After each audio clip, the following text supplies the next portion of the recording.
inaugurates newly constructed Lagos State Commercial Court at Tapwa, Lagos Island.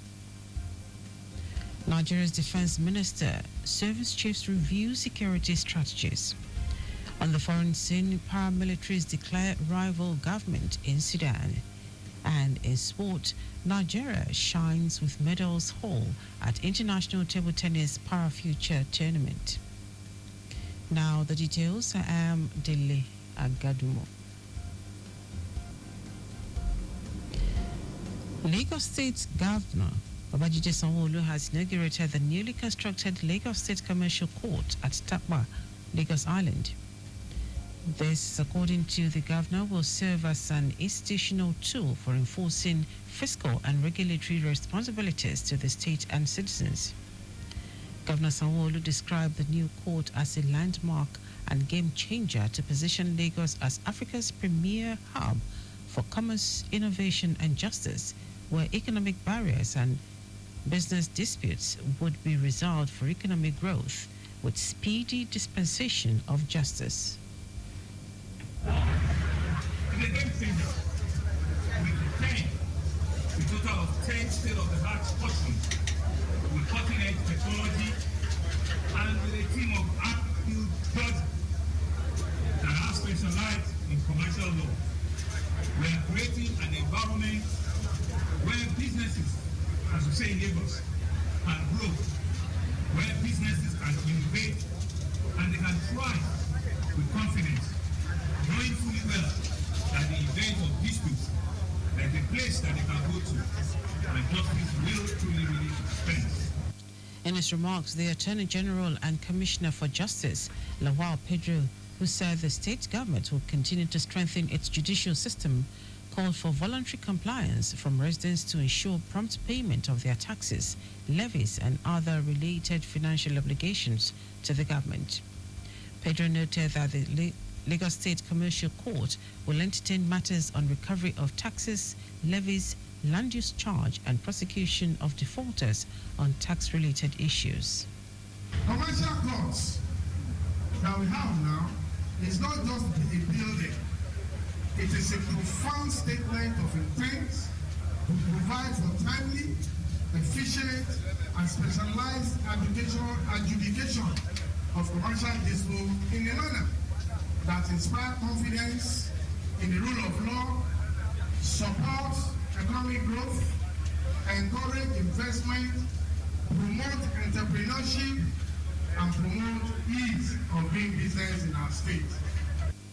On his part, the Chief Judge of Lagos, Kazeem Aluba, said the edifice will be used for the administration of justice. The magistrates' quarters, which Mr. Governor bought for our magistrates and their staff quarters at P2, that's also waiting for Mr. Governor's commissioning. It's another magnificent place to behold. And that again further leads credence to the interest of Mr. Governor in ensuring that the judiciary is well placed materially and otherwise to carry out our own mandates, which will bring out the good governance that Lagos has always been known for. Our correspondent Adiola Akindele reports that the edifice comprises 10 state-of-the-art courtrooms with cutting-edge technology and presence of specialized judges in commercial law. The inaugural Energy Summit has kicked off in Lagos to strengthen the sector, activate innovations, foster collaborations and partnerships, advance renewable technology to deliver electricity to residents at minimal costs. While declaring the summit open, Governor Babajide Sanwo-Olu said the state government is committed to delivering a self-sufficient, reliable and sustainable energy sector, making Lagos not just a mega city, but a smart city with a thriving economy. Governor Sanwo-Olu called for concerted efforts from all stakeholders to deliberate, collaborate and ensure that long-lasting solutions are achieved to strengthen the energy sector and ensure that no home remains in darkness. So it's really a call for all of us to do whatever we need to make sure that we can turn around this very, very quickly. I want to stand here to tell you that Lagos is a commercial hub, which is the fastest growing megacity in our continent, which is a place that creates homes, gives belief, gives endless possibilities to all and return to, is ready to address this energy access in a sustainable manner. Commissioner for Energy and Mineral Resources, Biodun Ogunleye, noted that quality research and analysis will be done to assess the needs of residents and deliver energy requirements that will benefit them. While pledging a sustainable future for resolution of all energy challenges to make the state a choice destination for liability, investments, and all to achieve their dreams, Ogunleye hinted that the foundation for a gas master plan and key mobility platforms to have a route are expected to be achieved at the summit. We are sure that an energy future for Lagos, the foundation for energy future is laid. We are prioritizing the mix, diversification of the energy mix, grid modernization, transparency, investment readiness, and regulatory clarity.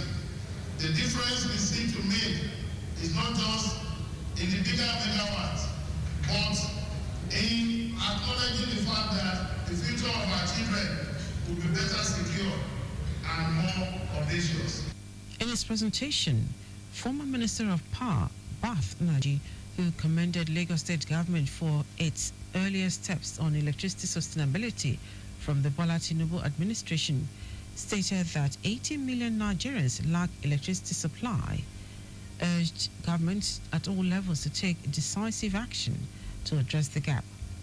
According to him, in the next 20 years, natural gas will be the fuel to power electricity, with about 210 trillion cubic feet of gas, noting that for any country that its gross domestic product is growing, the energy support should also increase. Our correspondent Adiola Akindele reports that the theme of the summit, holding from the 15th to 18th of this month, is the journey to energy for all.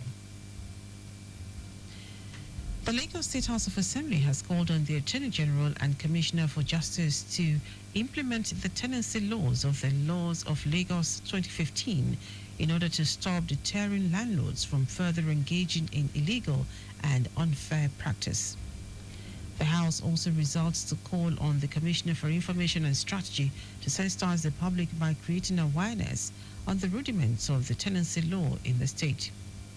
This was sequel to a motion moved by Saad Olumo on the need to curb excessive rent increment by landlords in the state. According to him, Section 37 of the Tenancy Law of Lagos State 2015 made provision against unreasonable increase in rent by landlords and also provided access to court for tenants seeking the protection of the law against such unreasonable increase in rent, thus making it illegal. Olumo noted that the incessant increase in rent is intensifying the rate of homeless people in the state. The Speaker, Mudashiru Obasa, in his submission, stated that the law is sensitive and should not rely on the information gathered. Obasa directed the Committee on Housing to invite all concerned stakeholders and related agencies to have an interface with a view to finding a lasting solution to the menace. In another development, the House read for the third time a bill for a law to establish the Lateef Jakonde Leadership Academy. Subsequently, the Speaker directed the acting clerk, Abubakar Otun, to send a clean copy of the bill to the Governor for assent. Lagos State Ministry of Tourism, Arts and Culture has announced its plans to host the 2025 edition of the Lagos Fanti Carnival. Speaking at a press conference in Lagos, Commissioner for Tourism, Arts and Culture, Toke Benson Awoyinka, described the carnival as a vital bridge between history and the future. Benson Awoyinka highlighted its alignment with the Themes Plus agenda of Governor Babajide Sanwo-Olu's administration, particularly in driving tourism, preserving culture, engaging youth, and reviving communities across the state. To announce an event, but to celebrate a heritage deeply embedded in the fabric of Lagos Island, a heritage that tells the story of return, resilience, and rich cultural rebirth. The Lagos Fancy Carnival is more than a spectacle of color and sound. It is a living expression of history. Its roots date back to the late 19th century, when formerly enslaved Africans, many of them of Yoruba origin, returned from Brazil and other parts of the Americas to reclaim their life and identity in Lagos. Also speaking at the event, Consul General of Brazil in Lagos, Manuel Inocencio de la Sada, spotlighted the rich ties between Brazil and Nigeria. He underscored the Yoruba cultural influence in Brazil, the historical bonds forged through transatlantic slave trade, and ongoing collaborations between the two nations.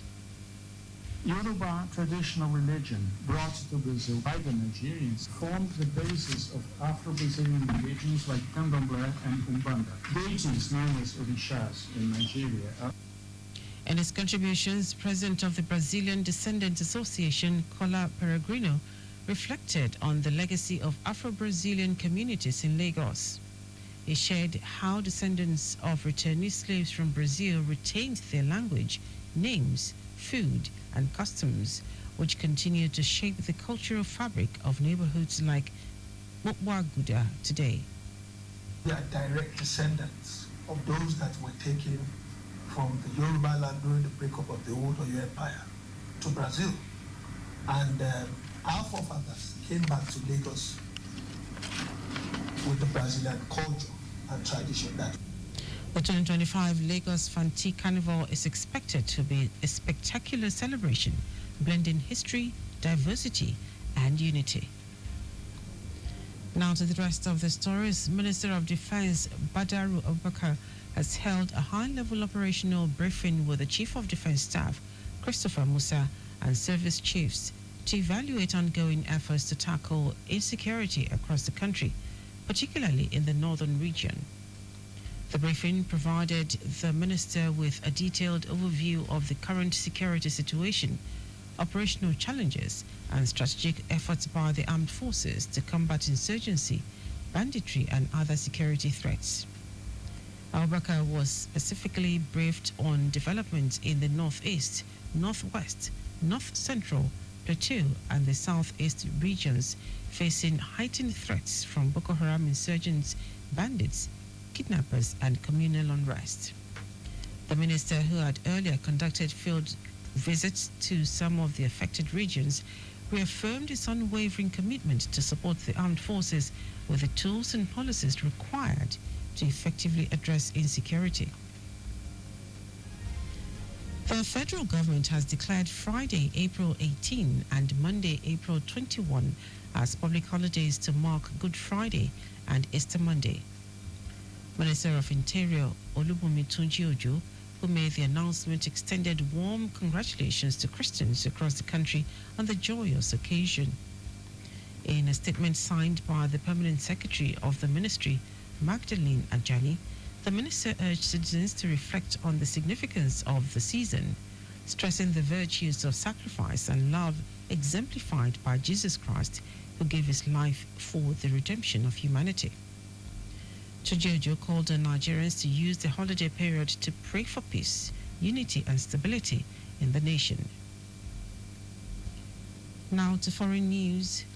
Sudan's paramilitaries have declared the formation of a rival government to the country's armed forces 2 years into a war that has become the world's largest humanitarian crisis.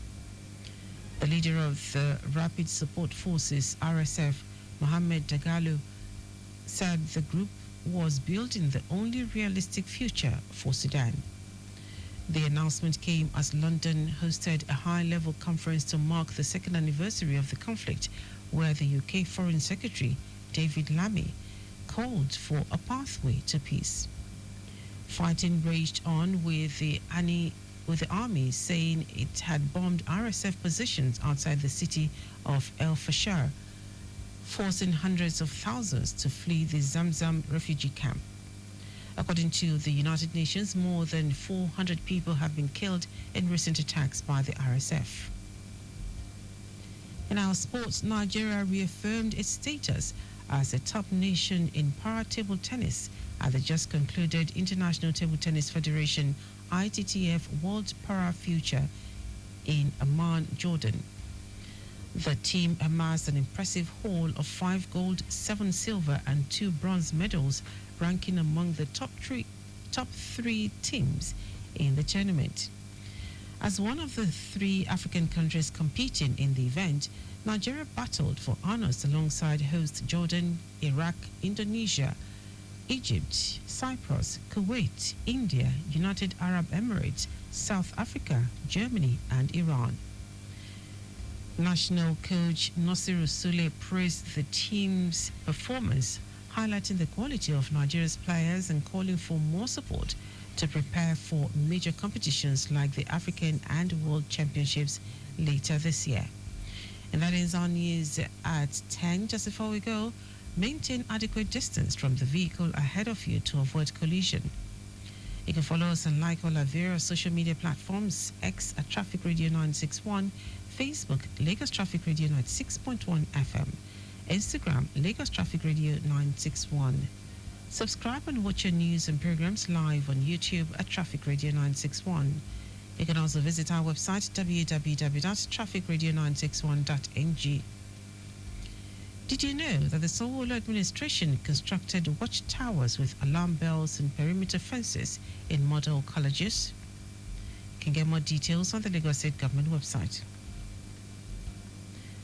To end the news, try the highlights of the major stories.